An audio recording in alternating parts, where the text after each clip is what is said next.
Hey folks, and welcome to today's video. Today we are talking about Modern Warfare 2 Call of Duty. It's been bugging me a little bit, I'll be honest with you, because I'm not a big Call of Duty player. I played COD 4 PC Pro Mod, COD 4, Modern Warfare 2, and I've played the slightest amount of Cold War. Never really messed with Warzone or anything like that. And I've been watching all these influencers absolutely slate this game, saying that it's the worst Call of Duty ever, it's terrible, it's built for noobs, you can't do anything, there's no movement, and all of this stuff. That guns are imbalanced, and I'm really a bit confused. And today I want to give my review of the game.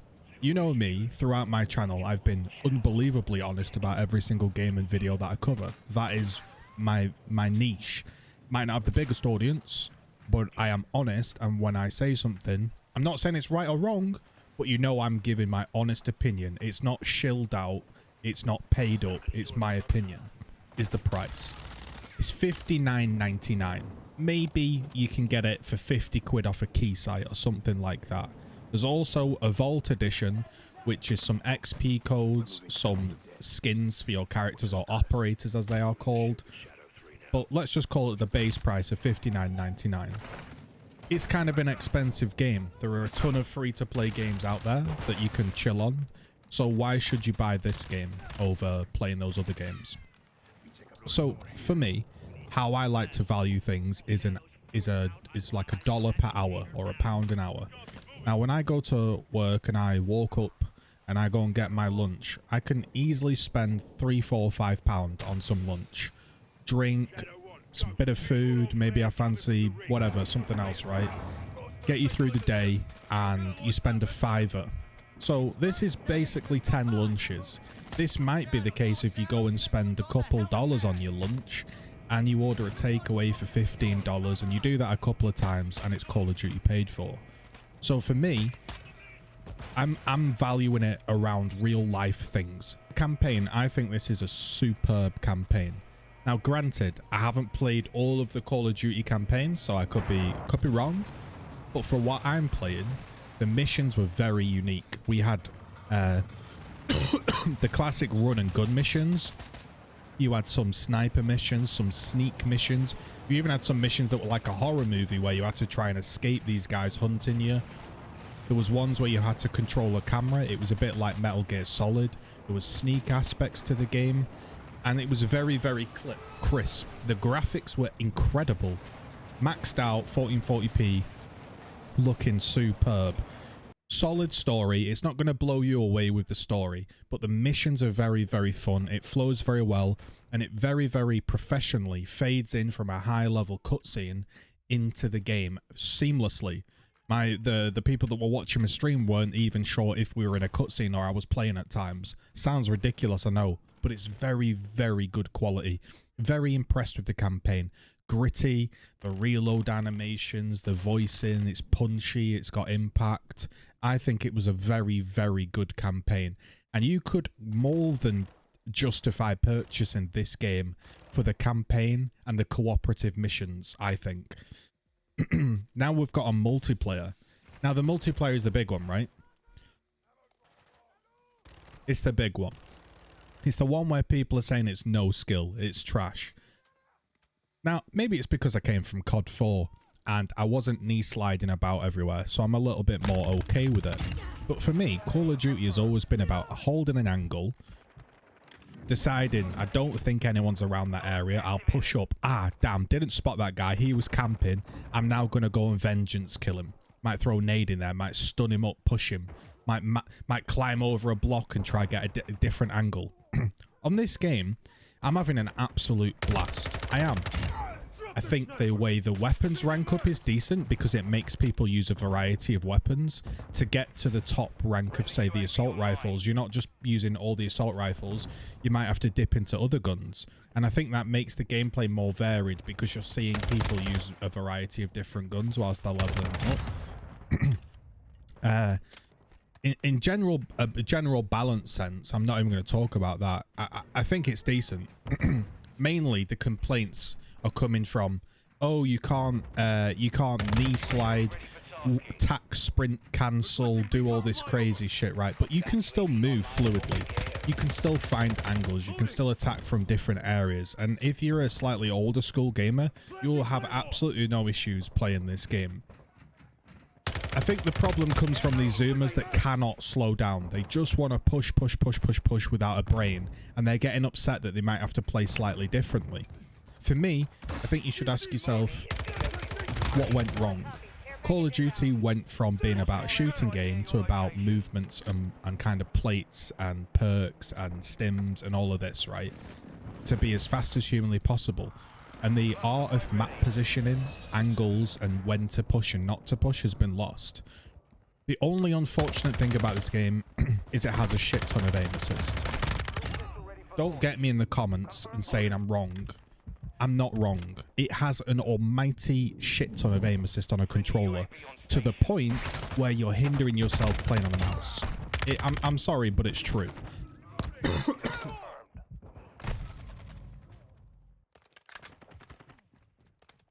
But overall, it's a bloody brilliant multiplayer experience. I'm telling you. These people, I feel like, don't know how lucky they've got it. They don't know how lucky they've got it. Things are taken for granted in the Call of Duty scene. Number one, you can queue multiple game modes at once, meaning if you want to search free-for-all but the population's low or something, you can also queue hardpoint and search and destroy and make a little rumble pit for yourself. You can control what you play for the evening. Last night, all I played was free-for-all, and I ran around with the Desert Eagle because I just wanted to chill out and vibe. The other night, I played third person, which we'll get into. And the other night, I played, it was just hardpoint all day. There's game modes from sort of Counter-Strike where you have to rescue the hostage. There's third person, which I personally think is a brilliant game mode. I wish there was a few more maps in it, but there was one added last night. I've got an entire video on third person if you want to know my thoughts on that, but I think it's very solid. Obviously, it's a bit corner campy because it's third person, but that's the way COD is. But there's a different meta because you don't need scopes. The guns are used in that mode are different. So if you're getting a little bit bored of first person, you can try third person, and you can jump between the two, and that's nice. There's tons of customization to tweak your gun. Once you've maxed out the gun, you can then actually tweak the attachment itself. So let's say the scope indicates you lose ADS speed but get recoil steadiness. You can then go into that and up the ADS speed or increase the recoil even further, vice versa, whatever you want to do. I think it's a really solid product. I do. It's surprising. You've also got the co-op missions, which are like the spec op missions, and I'm sure they'll be releasing more and more as time goes on. It has a benchmark, so you can benchmark your game. It has a firing range, so you can jump in and out and practice. So say you have just made a ton of adjustments to your gun, you can literally just press one button. It instantly loads you into a firing range. You can shoot your gun and think, not really a fan of that, let me back out and change it. So you don't need to go into a game. If I was to have one complaint from the game, it would be that I join a lot of matches that are halfway through. And then once the match is finished, it kicks you out and it puts you in another game in a different lobby. So there's no real benefit to sticking in to a half-filled game. So when somebody quits your game, say you're getting smashed, then people might join in and think, oh, this game's halfway done, I'm going to leave. That can be a bit frustrating. But I am having an absolute blast on this game. It's not what I expected. I expected a trashy campaign, and I was purchasing it just for third person. But the animations, the sound, the weight, the grit, the whole game's solid. I honestly don't really know what people are complaining about. You might say it's noob friendly or whatever. I'm telling you, if you got rid of the aim assist by 66%, all of a sudden the fact you're strafing, you're moving, you're holding an angle, you're sliding, people would be missing. The problem isn't that the movement sucks or anything like that. It's aim assist. People can't accept it because it's delusion. They think they've suddenly got God tier at COD. They're like, I've played COD for 5 years. That's why I'm good. No. When people play Call of Duty 4, they couldn't aim for shit. Now, everyone that comes onto the game when they're brand new is a freak of nature that locks onto you. That's not the game. That's not the movement. That's aim assist. Fact, right? I'm not even having it. But the game is really, really good. Surprisingly good. Surprisingly good. All these people on Twitter, I feel like they're just not grasping what a solid product this is. Look at this. Here's a tweet, right? To sum up the video, right? Here's a tweet. Let me pull him up. This is a guy called Drifter. Modern Warfare, this is 1 month ago in the beta. Modern Warfare 2 footsteps are too loud. I'm having to camp and I'm having to sound haul because the footsteps are so loud I can't move. September the 11th, 2018. Question about Modern Warfare, whatever it's called, blackout footsteps. I can't hear any footsteps. So either one footstep's too loud, one is too quiet. August 23rd, 2019. Can anybody else hear footsteps in Modern Warfare? I can't hear anything. March the 10th, 2020. I can't hear anything in footsteps in Warzone. I can barely hear anything all day. And then he goes on to moan that the footsteps are too loud and he has to use dead silence. So look, people don't know what they want. People are saying the game is shit because they're having to play slightly differently. The game's good, right? Breathe a little bit. Relax, head into the game, forget skill-based matchmaking exists, right? Here's how skill-based matchmaking works if you want to know about that. If I sweat my ass off, I'm going to get put up against other people that sweat their ass off, and I'm going to play sweaty lobbies. If for a couple of evenings I just come home from work and I want to play with a Desert Eagle in free-for-all, or I want to play simply just sniping in hardpoint, and I'm going 10 and 10 and I'm losing a lot of games, I'm going to play some noobs, and then eventually I might be able to get a few more snipe kills because I'm playing against some noobs, and eventually I'll be able to chill out in my own lobbies and snipe. What they want to do is this. They want to play, quote, casually and get a nuke. That's what they want to do. They want to play casually and get a nuke.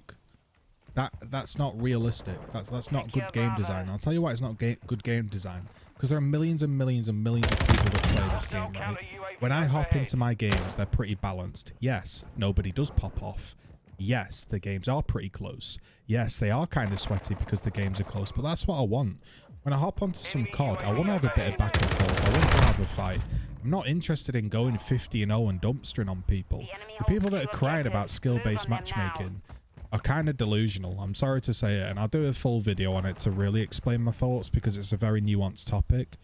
But I think this game is very, very good, and I'm enjoying it. And don't let influencers tell you otherwise. If you want to go down the route, purchase the game on Steam, play 2 hours of multiplayer and see how you feel. But don't go into it thinking skill-based matchmaking sucks, there's no movement, the maps are terrible. Because if you actually think about the maps and you play what the map is giving you, you can have a good time. Everyone moans about the car map, okay? Yeah, you have to play it a little bit differently. I'm watching these streamers full sprint and climb on top of an RV, and they're just stood on top of an RV in the middle of the map getting killed. I'm like, well, yeah, obviously, bro. You have to play the line of sights. Maybe you need to use a longer range gun. Maybe you need to maybe you need to smoke the tunnels or something, right? Maybe you've got to use your brain a little bit. I think it's a great game. I'm very pleased I purchased it. I was hesitant. Third person is very good. First person is always solid in COD. Good graphics. Solid AAA game. It's not broken in any capacity. We've had Infinite, Battlefield 2042, all these games that are shit and broken. This is a solid product. You buy it, you'll enjoy it. I swear, I'm not trolling. Everybody I feel like has got this wrong. This is a good COD.